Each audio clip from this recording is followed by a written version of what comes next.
এই মুভিটি হয়তো অনেকেই দেখেছেন। তারপর এটি এরকম একটি গল্প, একবার দেখলে বারবার দেখতে মন চাইবে। আমরা মুভির শুরুতে স্কাই নামের এক অসাধারণ শেফ বা রাঁধুনিকে দেখতে পাই। স্কাইয়ের রান্না এত বেশি টেস্টি ছিল যে দূর দূরান্ত থেকেও মানুষ এসে তার রান্না খাওয়ার জন্য ভিড় জমাতো। ওদের আগ্রহে লাইন ধরে তার কাস্টমাররা খাবার খাওয়ার জন্য অপেক্ষা করতে থাকে। তাদের রেস্টুরেন্ট এত বেশি জনপ্রিয় ছিল যে প্রায় সময় মিডিয়ার লোকেরা তাদের ইন্টারভিউ নিতে চলে আসতো। স্কাই মূলত পুরনো দিনের রন্ধন প্রণালী ব্যবহার করে থাকে, যা তার খাবারকে আরো সুস্বাদু করে তুলত। স্কাইয়ের কাটিং স্কিল এবং রান্নার কৌশল দেখে সবাই অবাক হয়ে যেত। তবে তার এত ভালো শেফ হওয়ার পেছনে তার একটি হৃদয় বিতরক অতীত রয়েছে, যা আমাদেরকে ফ্ল্যাশব্যাকের মাধ্যমে দেখানো হয়।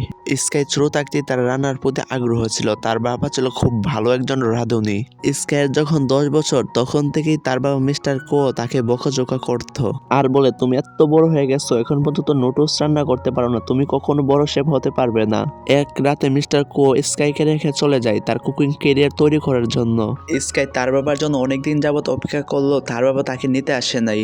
ওই সময় স্কাই অনেক বেশি কষ্ট পেয়েছিল এবং প্রতিজ্ঞা করেছিল যে সে একদিন অনেক বড় রাঁধুনি হবে। তবে স্কাইয়ের বাবা মিস্টার কো বর্তমানে অনেক বড় মাস্টার শেফ। তার প্রচুর নাম ডাক এবং সম্মান রয়েছে তাকে চায়নার গড অফ কুকিং নামেও ডাকা হয়। এত বছর হয়ে গেল স্কাইয়ের বাবা কাউকে বলে নাই যে তার একটি ছেলে সন্তান রয়েছে। এই কারণে স্কাই তার বাবাকে এত বেশি ঘৃণা করে। মিডিয়ার লোকেরা তার রান্নার প্রতিবেদন তৈরি করে যখন যায় খাবার টেস্ট করতে, তখন স্কাই বলে, আমার কাছে আমার সকল কাস্টমার এক, খাবারের জন্য আপনাদেরও লাইনে দাঁড়াতে হবে। তখন একজন প্রভাবশালী লোক লাইন ভেঙে রেস্টুরেন্টে ঢুকে পড়ে।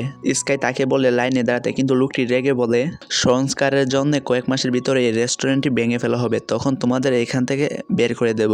এ শুনে স্কাই লোকটিকে রেস্টুরেন্ট থেকে বের করে দেয়। অপরদিকে দেখানো হয় পল নামের ফেমাস হ্যান্ডসাম রাঁধুনিকে। পল মূলত নামি দামি রয়্যাল ফ্যামিলির জন্য রান্না করে থাকে। পলের মূলত একজন গার্লফ্রেন্ড রয়েছে, তার নাম হচ্ছে মায়ু।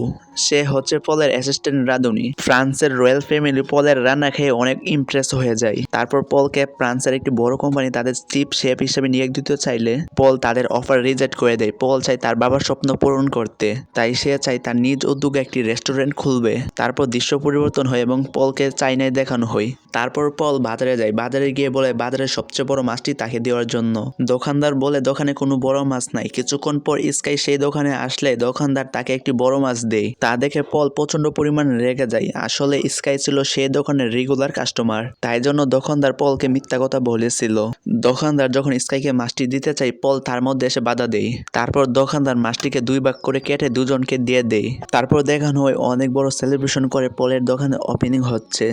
কাস্টমাররা আকর্ষিত হয়ে পলের রেস্টুরেন্টে ঢুকছে। রেস্টুরেন্টটি অনেক পরিপাটি এবং দামি দামি আসবাবপত্র দিয়ে সজ্জিত ছিল। কিন্তু সমস্যা হচ্ছে পলের দোকানের অপর পাশে স্কাইয়ের রেস্টুরেন্ট ছিল।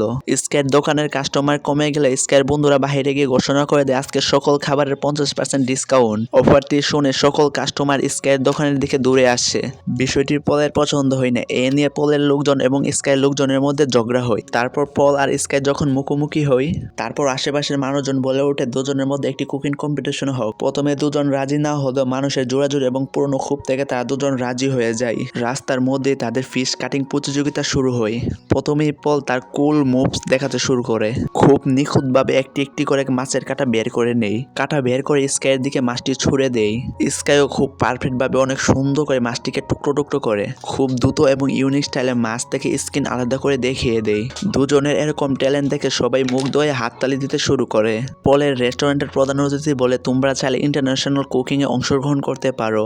তারপর এই লোকটি তাদের দুজনকে হাত মিলানোর কথা বলে। তারপর তারা দুজন হাত মিলাই। তারপর দৃশ্য পরিবর্তন হয় এবং পলকে একটি ইন্টারভিউতে দেখানো হয়। আর পল বলতেছে চাইনার লোকরা সেই আদিম যুগে বসবাস করে, তাদের মধ্যে আধুনিক রান্নার কোনো শিক্ষা নেই, তাই আমি ফ্রান্স থেকে এসেছি তাদেরকে আধুনিক রান্নায় শিক্ষিত করতে। অপরদিকে স্কাই তার রেস্টুরেন্টে বসে ইন্টারভিউটি দেখে এবং পলের কথা শুনে সে প্রচুর রেগে যায়, কারণ পল স্কাইকে উদ্দেশ্য করে কথাগুলো বলেছিল। পরদিন সকালে স্কাই বাজারে গিয়ে দেখে পল তার আগে বাজারের সব মাছ দ্বিগুণ টাকায় কিনে নিয়ে গেছে।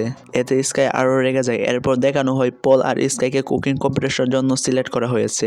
তাদের দুজনের মধ্যে যে জয় হবে তাদেরকে ইন্টারন্যাশনাল কুকিং কম্পিটিশনে পাঠানো হবে। আর সেখানে ফাইনাল রাউন্ডে মিস্টার কুয়ের সাথে লড়াই করতে হবে।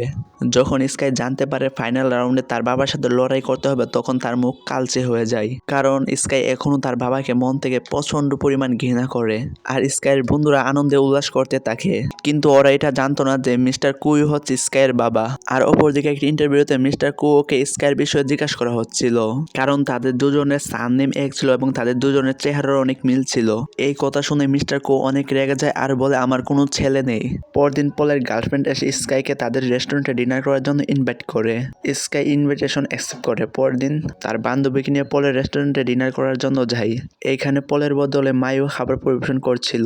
স্কাইকে সে দুটো ডিশ খেতে দেয়। একটি ডিশ ছিল ডিম আর আরেকটি ছিল গাছ এবং মাশরুমের মতো দেখতে কোনো একটি ডিশ। ডিমটি খুবই টেস্টি ছিল এবং গাছের মতো দেখতে ডিশটি খুবই অত্যাধুনিক ছিল, যার মধ্যে পানি দিলে খাবারটি উপরে উঠে আসে। মায়ু বলে তোমরা হয়তো এরকম খাবার আগে কখনো দেখোনি, এটা হচ্ছে ফলের একটি স্পেশাল ডিশ আর এটার জন্য সে পুরস্কার পেয়েছিল। এসব শুনে স্কাই যায় পলের উপর রাগ ঝাড়ার জন্য আর বলে তুমি কি এটা প্রমাণ করতে চাচ্ছ তুমি আমার থেকে ভালো শেফ? এর উত্তরে পল কিছু না বলে স্কাইকে বলে একটি ডিশ রান্না করে খাওয়াতে। এতে স্কাই রাজি হয়ে যায় এবং পলের কিচেনের মধ্যে সে একটি ট্রেডিশনাল ওয়েতে একটি ডিশ বানাতে শুরু করে। কিন্তু পল স্কাইয়ের থেকে কম সময় এবং আধুনিক সময়ে সেম ডিশ করে দেখায়। স্কাই পলের ডিশটির গ্রান নিয়ে বুঝতে পারে পল অনেক ভালো রান্না করেছে। সে আর কিছু না বলে এখান থেকে চলে যাওয়ার পর পল তার ডিশটি টেস্ট করে মুগ্ধ হয়ে যায়। স্কাই তার রেস্টুরেন্ট থেকে ফিরে মন খারাপ করে বসেছিল আর তার বাবার বলে যাওয়া শেষ কথাগুলো ভাবতেছিল। তার বাবা বলেছিল তোমার ভিতর শেফ হওয়ার কোনো যোগ্যতা নেই। অপরদিকে স্কাইয়ের বাবা তার বন্ধু মিস্টার হং এর সাথে দেখা করে। স্কাইয়ের বাবা স্কাইকে ছোটবেলায় মিস্টার হং এর কাছেই রেখে গিয়েছিল। মিস্টার হং একজন রাঁধুনি, সে স্কাইকে বড় করে তুলেছে এবং সে স্কাইকে রান্না শিখিয়েছে। স্কাইয়ের বাবা বলে স্কাইকে সে দেখবে, তাই মিস্টার হং স্কাইকে আসতে বলে। স্কাই সেখানে এসে তার বাবাকে দেখতে পায়। এত বছর পর তার বাবাকে দেখে সে শক্ট হয়ে যায়। মিস্টার কো স্কাইয়ের খোঁজ খবর নিতে শুরু করে, কিন্তু স্কাই তাকে থামিয়ে দিয়ে বলে আমি আপনার ছেলে নই। ইন্টারভিউ তো এরকমটাই বলেছিলেন তাই না? আমাকে দেখো, আমি একজন সফল ব্যক্তি, আমি দুবার বিশ্বসেরা রাঁধুনির পুরস্কার পেয়েছি, কিন্তু তুমি হলে একজন পুরাতন গুলির সাধারণ একজন রাঁধুনি, এর বেশি কিছু নয়, আগে নিজেকে প্রমাণ করো। এ শুনে স্কাই রেগে বলে আমি নিজেকে প্রমাণ করব, সফল হতে হলে নিষ্ঠুর হতে হয় না, আর সফল হয়ে গেলে অহংকারী হতে হয় না, আর পুরাতন সাধারণ একজন রাঁধুনি হবে বিশ্বসেরা রাঁধুনি। এই বলে স্কাই সেখান থেকে চলে যায় আর দৃশ্য পরিবর্তন হয়। আমাদের দেখানো হয় সেই কুকিং কম্পিটিশন আর বিচারকরা উপস্থিত হয়েছে সবচেয়ে ভালো শেফকে বেছে নেওয়ার জন্য। আমরা এখানে স্কাইয়ের বন্ধুদের দেখতে পাই যারা স্কাইয়ের জেতার জন্য চিয়ার আপ করছিল। স্কাই একটি চিকেনের চামড়া না ছিঁড়ে মাংস বের করার একটি টেকনিক দেখায়। স্কাইয়ের স্কিল থেকে সব বিচারকরা এবং দর্শকরা অবাক হয়ে যায়। এরপর সে নির্দিষ্ট স্টাইলে রান্না করতে থাকে আর অপরদিকে পল আধুনিক স্টাইলে রান্না করছিল। সে অল্প সময়ে একটি সুইট ডিশ তৈরি করে ফেলে। নির্দিষ্ট সময় শেষ হওয়ার আগেই তার ডিশ বিচারকদের সামনে প্রেজেন্ট করে।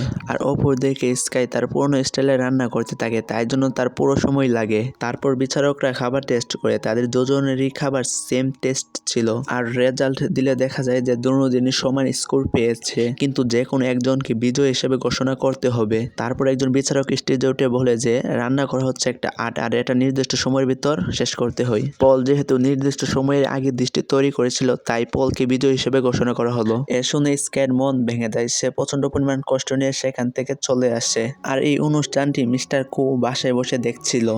স্কাই কম্পিটিশনটি হেরে এত বেশি কষ্ট পায় যে সে কয়েকদিন যাবৎ সে বাড়িতে যায় না আর সে সমস্ত কাজকর্ম ফেলে সে কয়েকদিন যাবৎ সে ভিডিও গেম খেলার সময় পার করছিল।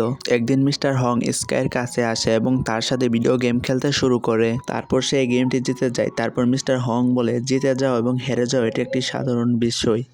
হেরে যাও এই না যে তুমি আর জিততে পারবে না, পরবর্তী সময় তোমাকে আরো প্রস্তুতি নিতে হবে জেতার জন্য। মিস্টার হং এর কাছ থেকে আমরা জানতে পারি স্কাই রেস্টুরেন্টের মালিক হচ্ছে মিস্টার হং আর তিনি হোটেলের সবাইকে রাস্তা থেকে তুলে এনেছেন আর তাদেরকে সে এত ভালোবাসে যে তাদের কথা ভেবে সে বিয়েই করেনি। তারপর দেখানো হয় পল এবং তার পার্টনাররা আনন্দের মুহূর্তটাকে সেলিব্রেট করছে, কিন্তু কিছুক্ষণ সময়ের মধ্যে পলের পার্টনার পলকে এরকম একটি কথা শোনায় যা শুনে পল হতাশ হয়ে যায়। সে বলে কুকিং কম্পিটিশনের পরবর্তী রাউন্ডে এক দলে দুজন করে কন্টেস্ট থাকবে আর তোমার বদলে মাহি হবে প্রধান শেফ আর তুমি হবে তার অ্যাসিস্ট্যান্ট, কারণ মাহি অনেক সুন্দরী এবং সে খুবই আকর্ষণীয়। তবে এর মধ্যে দিয়ে আজকের পর্বটি শেষ হয়ে যায়। আমি দ্বিতীয় পার্ট 30 তারিখ বা 1 তারিখ দেওয়ার চেষ্টা করব।